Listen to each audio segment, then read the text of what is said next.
Hi everybody, it's Andrea from Autoimmune Strong. Sorry, I'm trying to figure out how to position my camera, and my hair is like all funky. Oh well, I guess we can't be perfect. So hello, we are going to be talking about a really important topic today.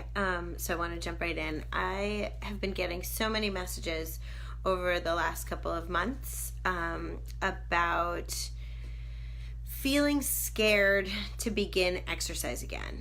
And I wanted to talk about that here.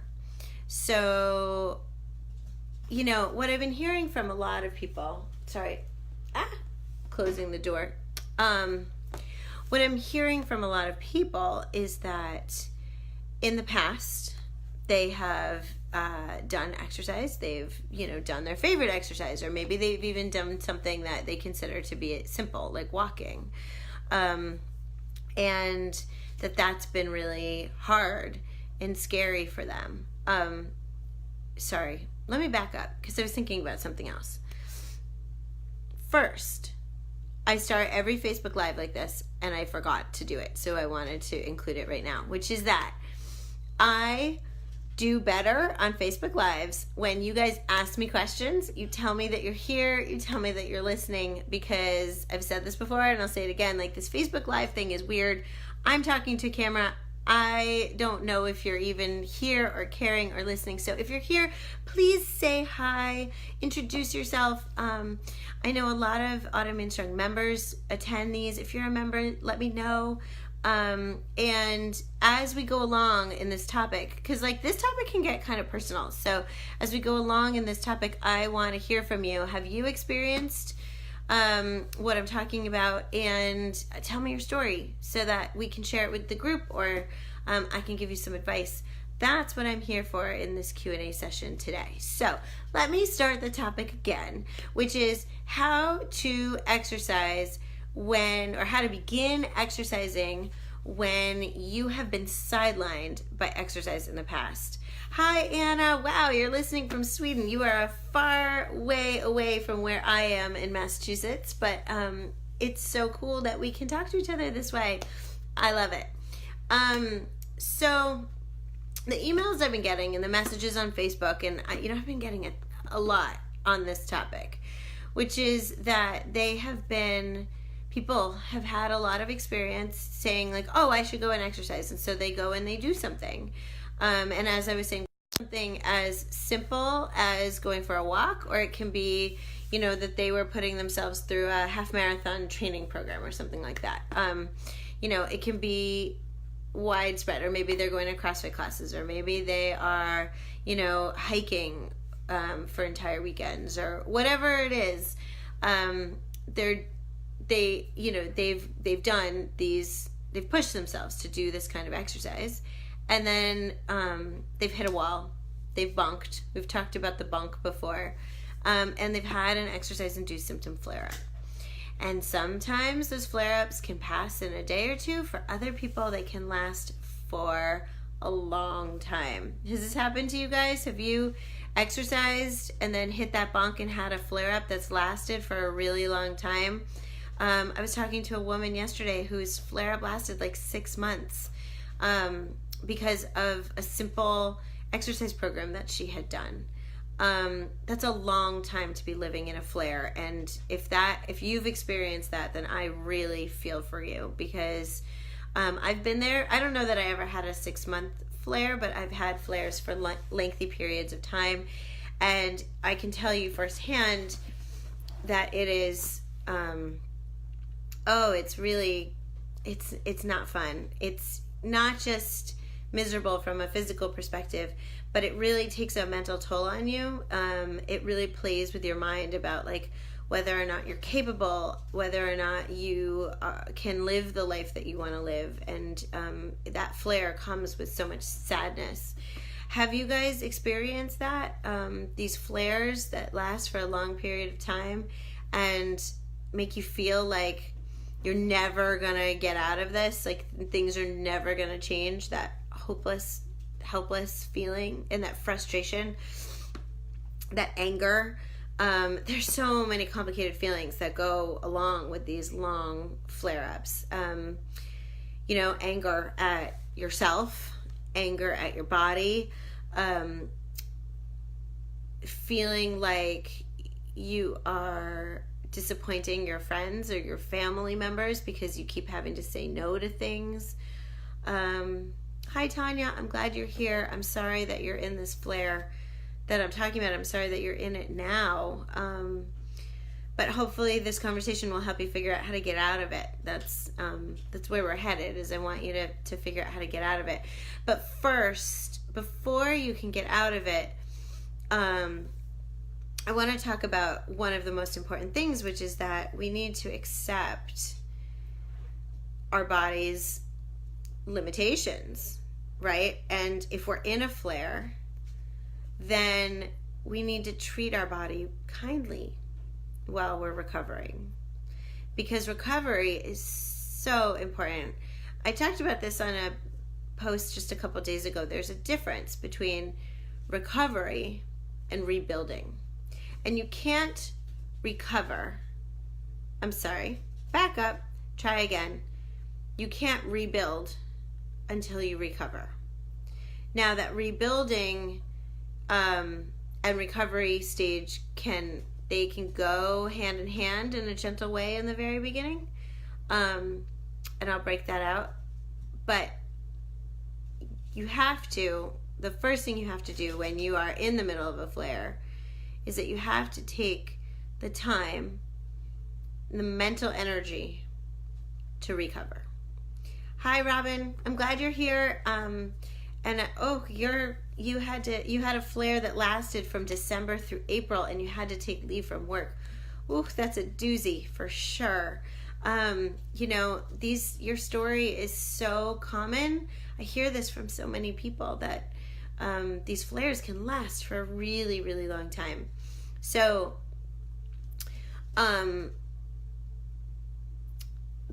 when you're dealing with this kind of a flare, and you know that you need to start recovering, the first thing we got to do is we got to drink a lot of water, like tons of it, because water helps get our system moving. Water helps flush things out of our system. Water helps move the blood around, get oxygen to where it needs to go. It helps control our cravings. Dehydration is linked to insomnia. So for those of you whose flares stop you from sleeping, drinking water throughout the day is going to help. Now, I want to talk about that for a minute, because I'll get messages from people being like, I drink 8 glasses of water today. Why am I not fixed? And that's a really, really good question, because when we are dehydrated, it means that we've been dehydrated probably for years. And so a couple of days of drinking water is not going to just automatically rehydrate us. I talk about it like this, a grape is a raisin is a dehydrated grape, right? So when you are dealing with that raisin and you want it to become a grape again, you can't just drop it in a glass of water and assume that in a couple of minutes it's going to rehydrate itself. You need time for that raisin to absorb. Your body needs to absorb the water for a lengthy period of time. Because you'll notice that when you start working on water, you're peeing a lot. So it's basically like what you're putting in is coming back out. Your body doesn't know how to absorb it.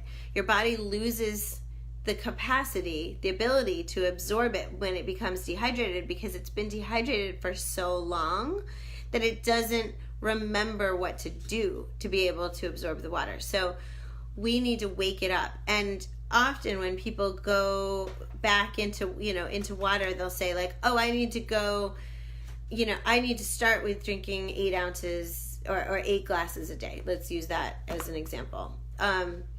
But if you've only been drinking 1 glass a day 8 glasses a day is going to be too much probably for your body to handle. So you need to like go slowly. It's the same idea that I talk about with Autoimmune Strong. You need to go slowly. I'm sorry, I'm talking to you guys about this and I'm very distracted because I don't know if you can see what's happening over here. But my rabbit has found it's the hay bag. We share our office together, and the rabbit, oh, you can't see her now, she just hid.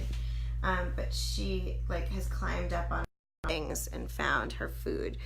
So if you hear that rustling, that's what you're hearing, is the rabbit getting into trouble. So when you are building back up that hydration point, if you've only been drinking 1 glass of water for the last however many months, you want to start slowly. Like, try 2 glasses of water for a week and see how your body does with that. Then try 3 glasses of water the next week. Try 4 glasses of water the next week. It's building up tolerance slowly is going to help not overwhelm your system. And frankly, it's easier because in the beginning, to go from 1 glass of water to 8 glasses of water a day is such a huge commitment. I don't know about you guys, but I get on these kicks where I'm like, I'm gonna do this big thing, and I'm gonna drink 8 glasses of water a day. I keep saying 8 ounces. I don't know why. I'm saying 8 glasses a day, and then I do it for like 3 days, and then it's like too hard, so I give up. Right? But so if we do these little incremental changes, then over time, it's easier to get to the big goal. So when we're thinking about water, your big goal should be your body weight divided in 2 is the number of ounces you want to drink every day. So that's a lot of water. So you're going to need to build up slowly into it. So that is the first thing. And that's a simple thing you can do when you're dealing with a flare. Is just put a glass of water next to the couch while you're sitting. Okay? It really, really helps. And I know it sounds simple, but it is. Sometimes the best answers are right in front of you. Our bodies are our bodies are made up primarily of water. So if we are dehydrated, we're going to be in pain. If we're dehydrated and we're in a flare, we're also going to be experiencing major sugar cravings. How about you? Raise your hand if you are in a flare and you're experiencing major sugar cravings. All your body wants to do is eat like junk food, right? That's what happens to me in a flare. So that's natural, because when you're in a flare, your body's stress levels are like jacked way up. And when your body's stress levels are really high, your body's producing a ton of cortisol, which causes sugar cravings or glucose cravings. So when your body's exhausted from this flare and producing all of this cortisol to help keep you awake, to keep you energized, it's like that's the hormone that's going to give you a boost when you have no other boost. What you are going to need is, your body often looks for an outside shot of glucose that will stimulate cortisol so that you can keep running on adrenaline and like your body can keep going even though you're completely depleted. And sugar is the easiest source, or caffeine also. I don't know if you guys feel the need to drink a ton of coffee. It's like a weird thing, right? You are in the middle of a flare and all of a sudden, you can't sleep at night, but you're exhausted during the day. So you drink coffee all day to stay awake. And then nighttime comes around and you can't sleep. Does that happen to anybody?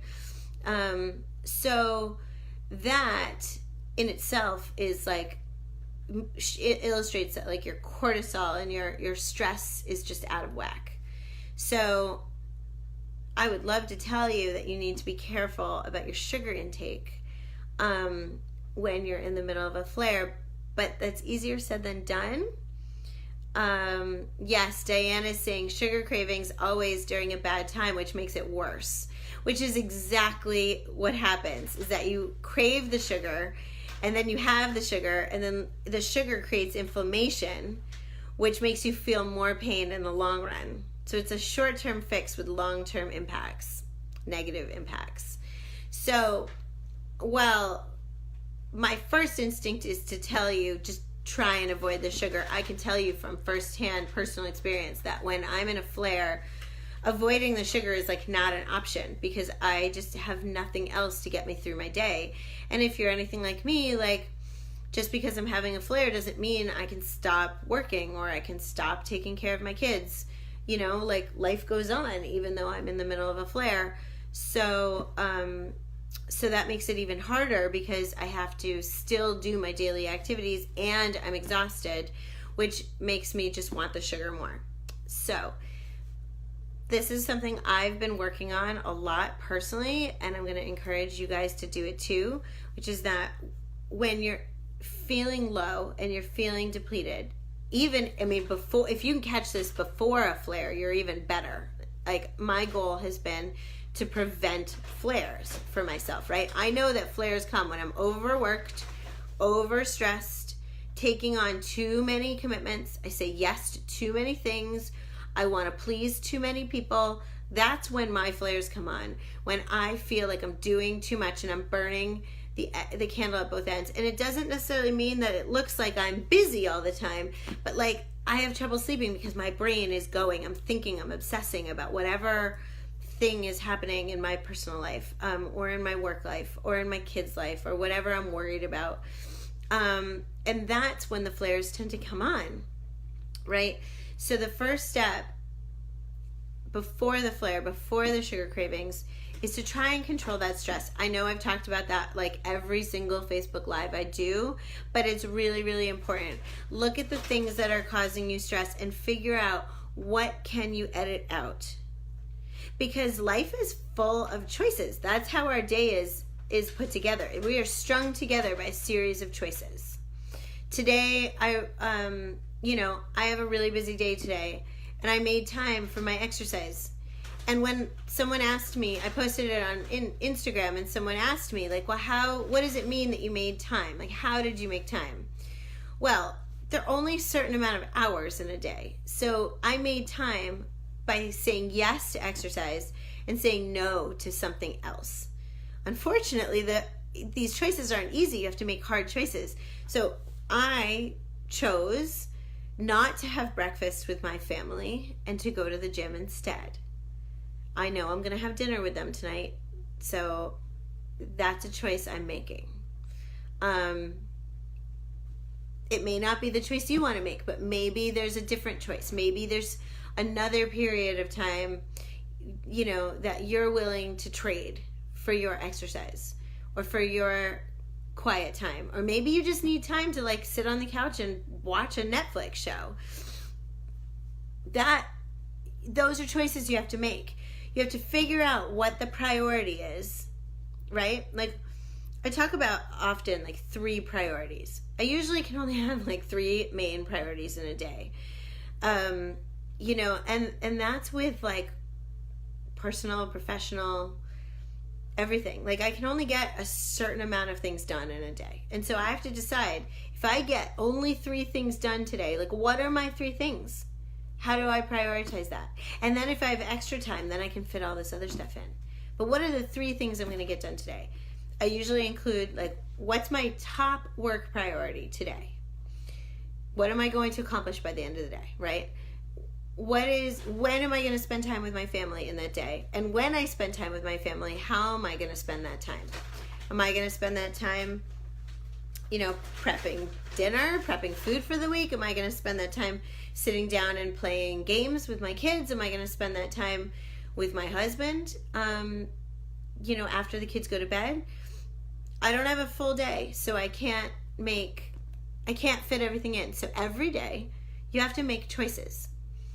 And I encourage you, especially if you're in a flare, I encourage you 100% to put your personal needs first. I know, it sounds selfish, but like, it's so important, because we can't care for people, do our work, we can't do anything unless we put ourselves first. If we are depleted and we're in a flare and we're in a 6-month flare, it's hard to do anything else, right? We have to fix ourselves first. And that process is so difficult and slow. And it's so frustrating because there's so many things we have to say no to. And trust me, I can tell you almost every single time I've had to say no to things because it hurt me to have to say no to a friend. Like, I'm texting with a friend right now trying to find time to go out to dinner because I haven't seen her in a while. And like, I'm difficult to schedule with because I have to make sure that I have the capacity to go out to dinner with her and that I'm not just saying yes and that the next day I'm depleted, right? So like, I need to make sure that it works in my schedule and that I'm not sacrificing my exhaustion in order to be able to go out to dinner. Does that make sense? Do you guys have to make these choices too? Does this make sense when I'm talking about like making these hard choices? And feeling, conflicted about it. Oh, Lori, it's ruined your life. Tell me more. I definitely want to hear more because it doesn't have to ruin your life. That's the thing, is I felt that way for a really long time and I would cry. Like, if we're being really honest, I spent a lot of time in the first years of this autoimmune disease in tears. I spent a lot of time. And I spent a lot of time feeling sad for myself. And I spent a lot of time mourning for the life I used to have. Mourning for the time when I used to be able to go to a spin class. I used to do like 2-hour-long spin classes. And then I'd go out to brunch with my friends, and then I would go shopping. I mean, this is like when I was in my 20s before I got sick, but I would do all of these things. And then I would go, and then I was like, I'd go out all night and I'd, dance and I'd drink tequila and, I was the life of the party, really. Like, I used to be able to do all those things. I definitely, when I got sick, spent a lot of time mourning the loss of my running. I was a long distance runner and that was very much part of my identity. Couldn't do it anymore.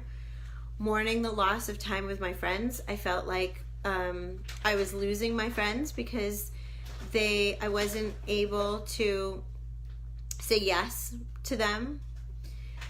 I was mourning the fact that I felt like a crappy mom because every time my kids would be like, hey, Mom, can we go do this today? Or can we do this today? I'd say, no, sweetie, I'm sorry, I can't, I'm tired. Right? And I would sit at home and I would feel sorry for myself. And then I realized something. Not all of those things were of the utmost importance to me all at the same time. I could do some of the things. I couldn't do all of the things. I can't go out for dinner every night of the week. I mean, I can't, that's expensive. But, the idea is, I can't meet up with friends, every single day. I can't hang out and play games with my kids or, run around with them at the playground every single day. But I can do it sometimes if I make the smart decisions about self-care in other times. So that means making sure I get a good night's sleep. If I need to take a nap, there are times where sometimes I need to take a nap and I put my head down for 15 minutes. Work can wait. I've been known, even in my office, I used to work in an office, I don't anymore. But I was known to put my head down on the desk, set my alarm, and snooze for 15 minutes. I make sure I eat healthy foods. That is a non-negotiable, right? I make sure I drink that water and I stay hydrated. And I say no to the things I don't really care about. And that's the really hard decision. You have to think about, what are the things I care about the most? And those are the things you need to say yes to. And you need to let the other things go. So yesterday, I'll use a personal example. Yesterday, okay, back up. I don't know how many of you guys have been following my broken foot story, but I bruised a bone in my foot falling off an American Ninja Warrior obstacle course thingy.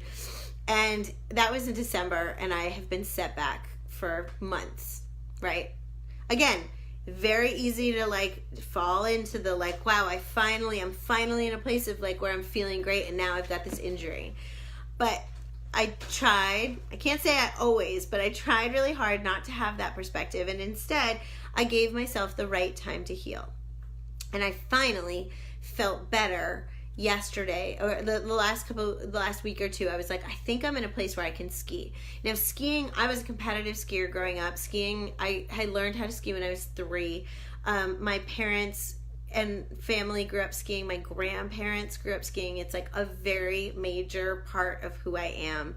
And I haven't been able to ski with my family all winter. And my kids have become like these amazing skiers, and I've missed it because of this foot injury. I wasn't able to do it with them. So I knew that since I was feeling better, I knew that I was going to be skiing for the first time on this past Sunday. And the whole week leading up to yesterday, I took it easy. I didn't push myself at the gym. I said no to things that I probably would have said yes to in other weeks. I made sure that I was rested, that I was feeling good, because all I wanted was to be able to go out and ski with my family without falling into a flare or aggravating my ankle. And I did it. Like, I had the best day yesterday. It happened to be a powder day because it snowed, and I was in heaven. It was hard. I mean, I'm not going to lie. I did not do it well. It was hard. I was tired. I was really tired because my muscles haven't done that all year. But I was grateful to myself that I made the hard choices throughout the week, that I was able to say yes to going skiing. So that was my priority. You have to pick and choose. I'd love to be able to tell you that you can do everything. You can't. You are not Superwoman. Neither am I. We can't do it all. So we have to make these hard choices. I want to read some of the comments that have been coming up. Lori is saying yes, Jennifer is saying yes to all of this. She says, I was in tears last night to my husband about how much I have to say no to and how I hate not having the energy I used to have and having to make hard choices the whole time. So you're in it, Jennifer. You are like in it. Here's what I have to say. Take your mourning period. Grieve. Grieve the loss of who you used to be. Take that time and then put it aside. Package it over here. It's not who you are anymore. And that's okay, because who you are now is beautiful. You're just different. And the first step in being okay with all of this is learning how to love yourself again instead of hating I'm not saying that you hate yourself. I'm saying that a lot of people that I talk to feel angry at their bodies for letting them down, feel angry at their bodies for having this disease and not being able to do what they need to do. But instead, I encourage you to flip it on its head and say, like, if your best friend came to you and said she was sick, you would feel sad and sorry for her, and you would tell her to take a rest, and you would offer to bring her soup, and you would nourish her and care for her, right? So instead of being angry and mourning and grieving, put that aside and say, okay, what can I do to lift you up, body? Like, what am I going to do today that's going to nourish you, that's going to take care of you? Because if we play our cards right, And I'm proof of this. If we play our cards right, then we can go long periods without flares. We can do the hard things. Like before I hurt my foot, I was able to go hang out on an American Ninja Warrior obstacle course with my kids. It was a fluke accident that I fell on the warped wall and like bruised my bone. That could have happened to anybody. But these are things that I can do now that I couldn't do 5 years ago. I went to the gym for an hour and 15 minutes today. I couldn't have done that 3 years ago. No way. So if we take the time to recover, and then we take the time, and then once we are recovered, then we can rebuild. We just need to accept that recovery has to happen first. Recovery has to happen first. Lori is writing that she mourns when she's looked down on because she can't do what others can, and she's hurt by being scolded or by being called lazy, which causes worse choices. And she's learning wiser choices and that she matters. Lori, that is powerful. You matter. What these other people are telling you, it doesn't matter. The only reason it touches in here is because you question whether or not you're lazy, right? You are questioning why you can't do what you used to be able to do. What I want for you is to get to a place of confidence so that you know that your body can't do all the things. And you need to get confident in a place of saying yes and saying no. Because your yes doesn't mean anything if you don't say no. You have to put yourself first. You have to say yes to yourself first. And if the people around you don't understand, you have two choices. Well, you have three choices. One is you can power through and say, I don't really care what you think. I'm doing this. Two is that, sorry, I'm getting text messages on the phone, so I'm trying to like swipe them away. Okay, recap. One is you can say to them, I'm doing what I need to do for myself and I don't really care if you like it or not, because I know that this is what I need. Two is that you can sit down with them and say, look, I know you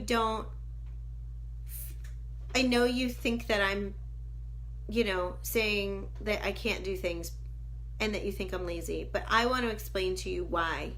You can show them this Facebook Live. You can show them the all the blogs I've written. You are not alone. You are not the only one struggling with this. There are hundreds of thousands of us who are going through the same thing.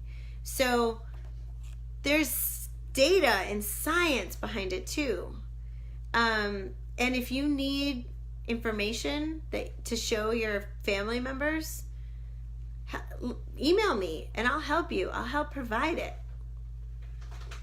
So the other option is that you can say to them, look, you're either on board or you're not. So like if your friends are not supportive, maybe you need to evaluate whether or not they truly have your best interests in heart. Every relationship is different. I can't even begin to give you advice on every individual situation. These are just general ways of thinking about it. But we have to prioritize ourselves first. We need to look at relationships. We need to look at how we spend our time. We need to evaluate who we spend our time with. And we need to make sure that it all serves us. Right? Your oxygen mask has to go on first. So one of the things that is one of my non-negotiables is like, I am not willing to get up at 5 a.m. to go exercise before my day starts. My sleep is important. And so I have told my husband a long time ago, when you're home, because he travels a lot for work, when you're home, you get up and make the kids breakfast and stuff. I need time. It's a non-negotiable. And he knows that if he wants me to be able to do things later in the day, like errands, or perhaps hanging out with him, maybe having a date night, if he wants me to show up for those things, he has to support me in those other ways. Oh, Tanya, you're the nicest. I want to write a book. It's on my list of hopes and dreams. It is literally like something that I really, really, really want to do. So I'm so glad you would read it. Sally is saying, hi, I just noticed where you live. I have fibromyalgia and I'm having an incredibly difficult time with fatigue. I'd really like to work out, but I feel like I have cement blocks on my feet. When I don't work out, my pain is more severe. Something needs to change. Oh, she was saying, I just noticed you were live, not where you live. Sorry. But exercise is hard. When she doesn't work out, her pain is more severe and something needs to change. So, Sally, I'm so glad you wrote that. This is the crux of what I do, right? We need to find this Goldilocks. I call it the Goldilocks principle, where we need to find the just right level of exercise for us. Not too much, not too little. And what you... Oh, I'm sorry, I got distracted because Diane just wrote that I should write a book too.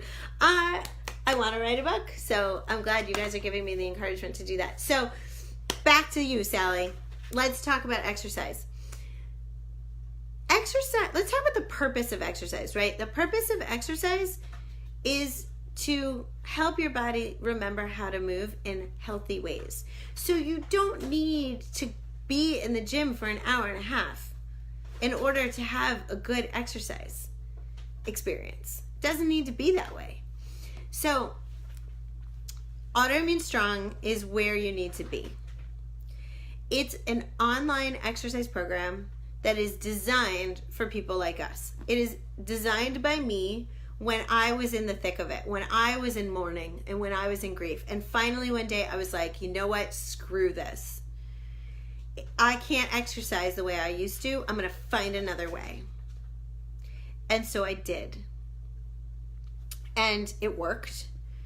And I felt like it was irresponsible not to share it with everybody else because I had found something that worked and there wasn't anything else out there. There's no other exercise program for people with autoimmune disease. There's no other exercise program for people with flare-ups. And this program works if you show up and stay consistent with it. Now, when I say show up, it doesn't mean show up for a long period of time. You can do a lot of these exercises in less than a minute.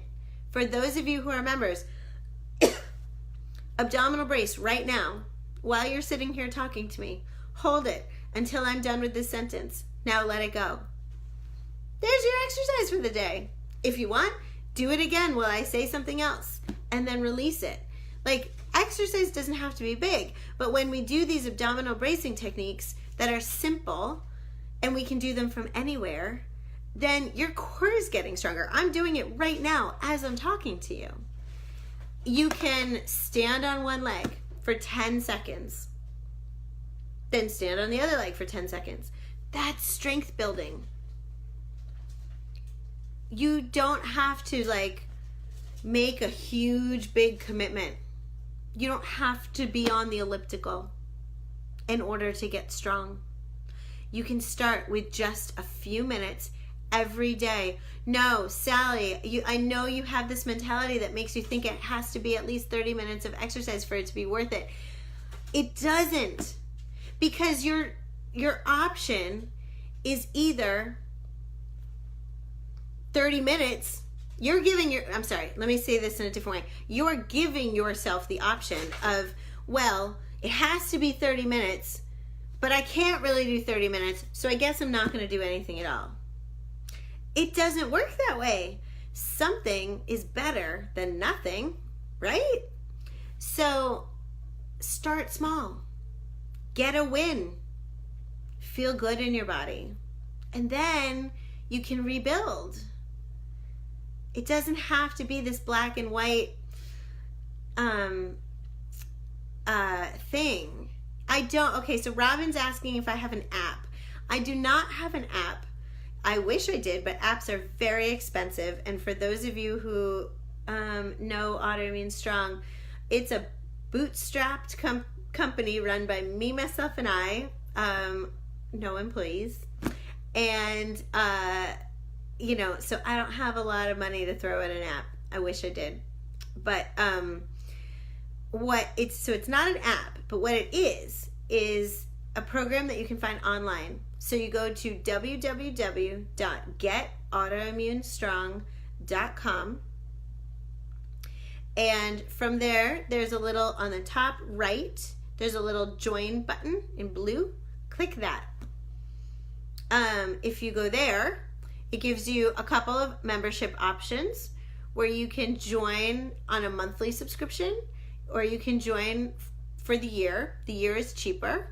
And once you pick what subscription you want, you get access to the entire Autoimmune Strong exercise program, which is designed for people like us. So I encourage you to go check it out, because I was answering some Autoimmune Strong member questions on Facebook last night, and I was scrolling through and I was like, oh my gosh, there's so many testimonials. People are having major successes. Like Dee, who wrote about how she has these boots that she hasn't been able to lace them up in 3 years.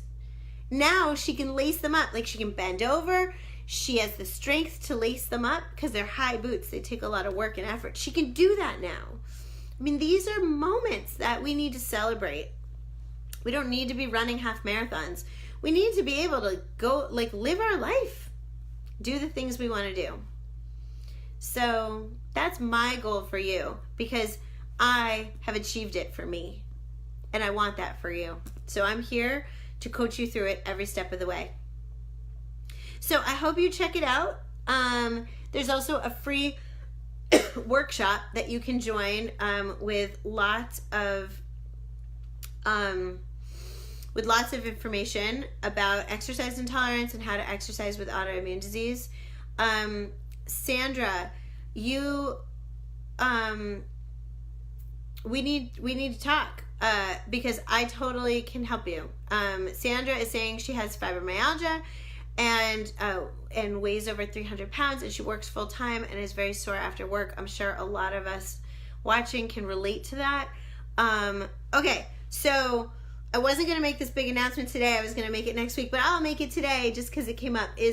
I am going to be running a healthy weight loss masterclass, and it's going to be open to everybody, not just members. It's going to be open to everybody on my mailing list.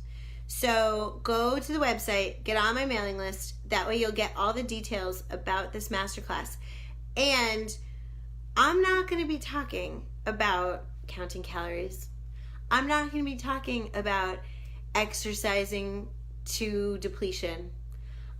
I am not even going to be talking a lot about, I'm not going to be putting a diet in front of you of okay, you eat X amount of this and Y amount of that. It's not like that.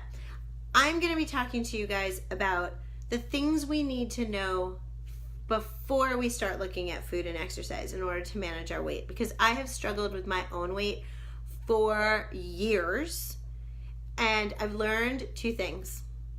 One is that no matter how skinny I was or how heavy I was, I still hated the way I looked. I hated the way I felt. I hated the way I looked in clothes. Being skinny doesn't solve all the problems.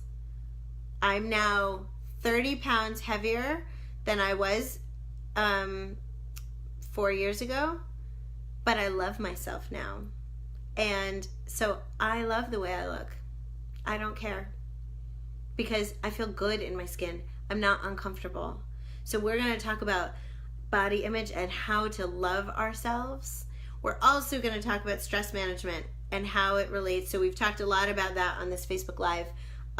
We're going to talk a lot about stress management and how that leads to cravings and weight retention and things like that. So that weight loss masterclass is going to help us reach our goals, which are not fitting into our skinny jeans, not having six-pack abs. I don't care about that stuff.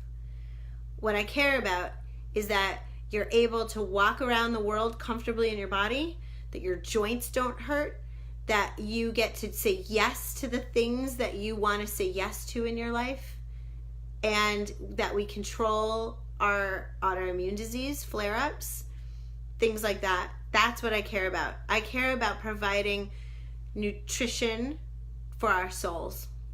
So that's what we're going to be talking about. So I'm so excited. We've covered so many great topics. Elkis is saying, oh, hold on. For those who like to track improvement, is there a way or criteria in which to go in terms of duration of exercise intensity and level of discomfort that we can set out for ourselves? Oh my gosh, this is an amazing question, because I have a journal. It's coming out soon. I'm going to be announcing this journal in the masterclass. So it's going to be an Autoimmune Strong journal that is going to help you track all of these things in a way that helps you manage your stress, and that you can see the connection of like how your stress then relates to your exercise and how the intensity and level of discomfort all package together. So Elkis, stay tuned. There's details on that coming soon.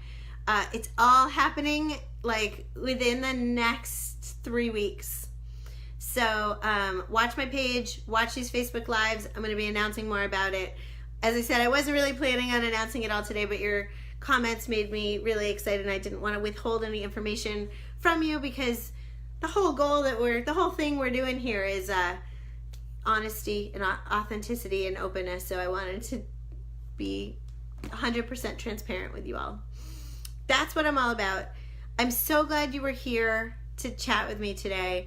My website is getautoimmunestrong.com if you want to learn more about me and my story. If you want more information about stress tolerance, exercise intolerance, all of that stuff, go read my blogs. They're all free. They're just on there. I've done a lot of podcasts too where I talk about this stuff, other people's podcasts. So if you go to my website, there's an as featured in, so you can listen to all the podcasts where I've talked, where I've gone into this stuff in more depth. And I'm here on Facebook Live every Monday, noon Eastern. So thank you all for watching and spending your afternoon with me. And the replay will be posted. So if you missed the beginning or you want to share it with friends, please go back and watch it or share it. It's this whole replay will be there for you. And I love you all.